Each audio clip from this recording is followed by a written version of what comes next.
Gary Vaynerchuk, or better known as Gary Vee, is a businessman who runs one of the most successful social media agencies in the world called VaynerMedia. He has a massive social media presence on virtually all platforms with one main goal in mind: to leave a legacy. My wants around this area are far more about my legacy and how I go to sleep at night than the financial impacts. As a young adult, he built his parents' small liquor store into a $60 million per year wine business using the early stages of the internet. Even though his salary was small, he saved and invested in companies like Facebook, Tumblr, Twitter, and Uber since he understood where people's attention in this digital world was headed, which made him a very wealthy man. He's written a few best-selling books such as Jab, Jab, Jab, Right Hook, Crush It, and The Thank You Economy. So today, let's go over Gary Vaynerchuk's rules of money. Number 1. Dreams are built after hours. Are you guys willing to put in the work and pay? Guys, are you willing to pay the price for what you want? I want to have a business so I can make lots of money and go on vacation and have lots of things. You want a 1% life, but you're not willing to put in a 1% work ethic. Work your job, come home, and do I have to go through it again? Like, do I have to make fun of Game of Thrones and the Golden State Warriors one more time? I'm more than happy to. You've got to give up all the leisure stuff, and you've got to work from 7 to 2 in the morning, start a business, sell shit on eBay. I've put that out there. Everybody can do that. But become the wedding photographer of America, like I became the wine guy. Not everybody can do that. But you've got to make the mental switch. The talent, the white spaces, that's a coin flip. That's a lot of DNA. That's a lot of luck. That's a lot of skill. There's a lot of things there. But the work is always part of the equation. And that's the part none of you want to do. Can we just finally have this conversation together? You just don't want to do it. You just don't. You really don't. You say you do, but you don't. You'd rather lay in bed and sleep in for 15 hours. You'd rather play video games. You'd rather play bullshit games on your phone. You'd rather watch TV. You'd rather watch this show. You'd rather go play beer pong. You'd rather do something else than work. It's hard. It's hard. It's hard. Which is why I push people to doing work around their passions, because it makes it a little bit easier. If I had to do this around bricklaying, I'd suck. Number 2. Buy and sell stuff. If I was really doing this, I'd make $1,000 a week, easy. And if you on just Saturday, just working Saturday. Yeah, I get that. So, I genuinely think Goodwill, eBay, buying bulk on eBay, selling on Amazon, I just think this is the $100,000 a year thing for so many people making $30,000 to $60,000 a year. If they just are passionate and love, you saw how much she loved it, that woman? We gotta show her, that's the key to Trash Talk, the passion. I feel phenomenal. This is the big final score. This is about $100 minimum. And now I know about Cherish Teddies. Now I'm a Cherish Teddies player. And every time you become more of a player of a new thing, look, this is very simple. Spent 40, 50, 20, $40, $50, easily now into the $500 or $600 range of resale. I just wish so many of you would do this. It's $400, $500, $600 every weekend. It's now 11:47, so we're 4 hours in. Little gas money, I get it, but net, $200, $300, $400 every weekend. And if you don't want to be tedious, because now you got to post and all this, cool, just throw up this huge collection of Cherish Teddies, $80, boom, quick little, $60 here. Shit adds up when you got groceries, when you got bills, when you got college loans, when you got rent, people sitting around dwelling. 85, 90% of this country working, minimum wages, low incomes. It just matters. Teaching people how to fish, flip life, it's real. Number 3, create digital content.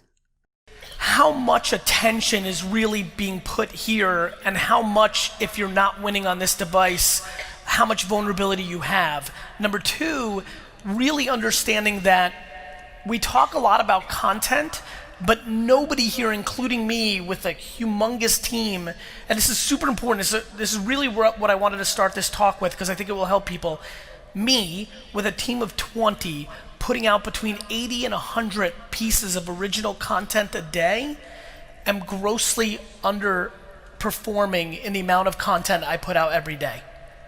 Like, to really set the tone for everybody, the volume, the sheer volume of content needed for every individual or business in this room to be successful in a 2019 environment is staggering, and nobody's really making the financial or mental or emotional investment into that level of content. The amount of people that are super fine with putting out 1 or 2 pieces or 3 pieces a day on one platform are just leaving an enormous amount of opportunity on the table. And so for me, if there's anything that I can get through today, and there'll be plenty of things I'll try to get through, but the sheer amount of content needed to take full advantage of this land grab is staggering. And so that comes in a lot of forms. For me, the reason I'm so obsessed with people focusing on video is because the reality is that video creates a scenario that allows you to do images and written word and audio on the back of filming.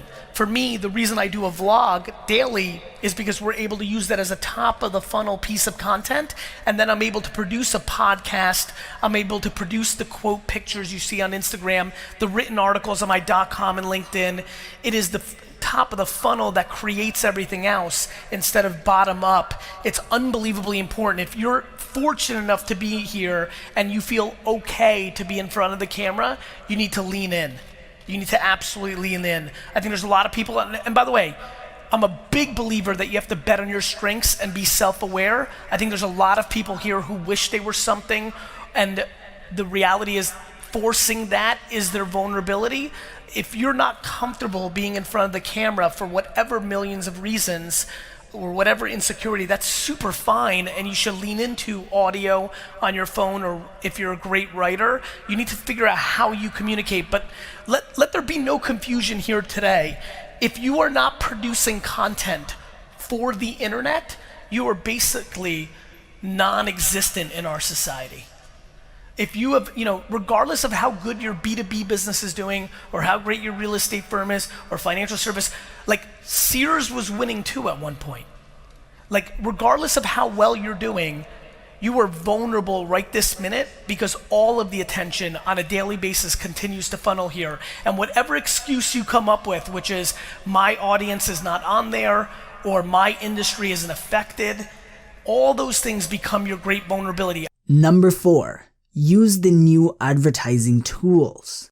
If you're selling right now a product that is targeting anybody under the age of 25, every single TikTok influencer is potentially underpriced. All of them.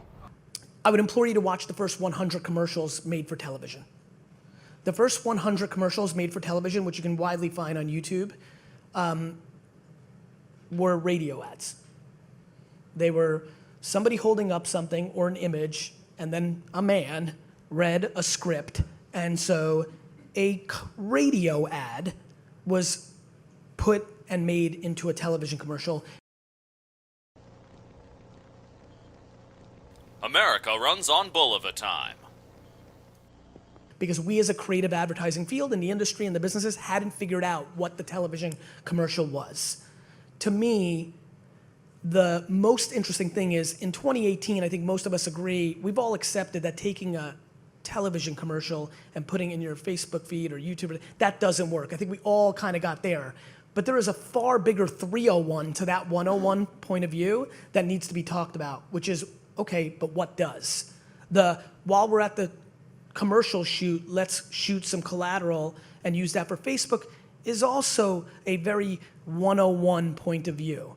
If anybody is producing TVC and not producing a hell of a lot more content while they're there, they're already disproportionately behind the reality of the things that we should be doing. Way more importantly to me is, should it be interpreting that spot, or should we be changing out actors and actresses that demographically would be able to be powerful to the people consuming it? Should we be bringing other products and things there that allow us to shoot completely different things?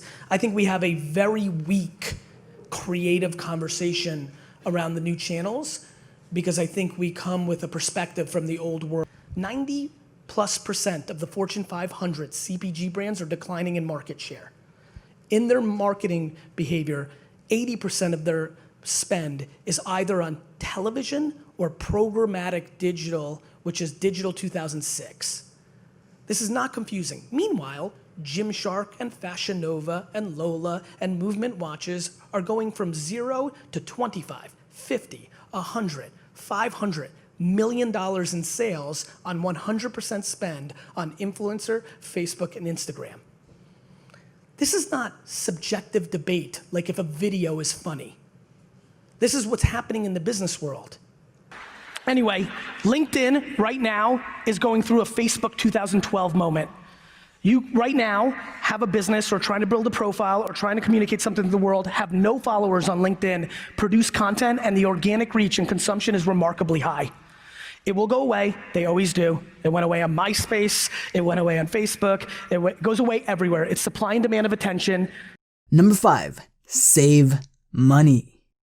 My friends, you want to talk about something that has completely become something nobody talks about? Nobody talks about saving money. Like, it's just not a conversation.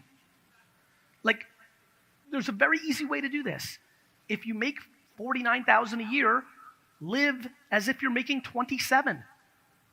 Everybody lives over what they make. No wonder you can't save money. Your apartment's too nice. Of course you can't save money.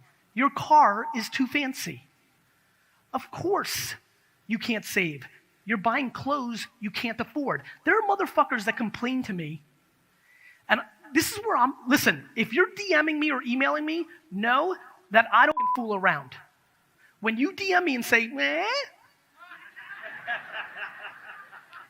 I can't, the first thing I do is go to your account.